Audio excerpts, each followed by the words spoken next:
சீர்காழிக்குள்ளே செல்லுகின்ற பொழுது ஞானசம்பந்த பெருமான் அவதரித்த பதி என்று சொல்லி அவர் உள்ளே போகிறதில்ல. ஞானசம்பந்த பெருமான் அவதரித்த பதிக்குள்ளே நாம் காலால் நடந்து போவதா என்று சொல்லி ஊர் எல்லையில் தான் வளமாக வர்றார். அப்படி எல்லையில் வளமாக வருகின்ற பொழுது சாமி என்ன பண்ணார்னா, இவர் வளமாக வர்றாரு, அவர் இடமா போகிறார் சாமி.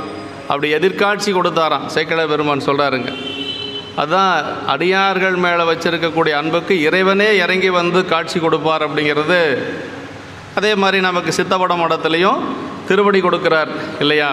ஏன்னா அப்பர் சாமிகளுடைய திருவடியை வணங்குறதுனால அந்த சீர்காழியில் எப்படி எதிர்காட்சி காட்சி கொடுத்தாரோ அது மாதிரி இங்கே வாயிலில் காட்சி கொடுக்குறார்.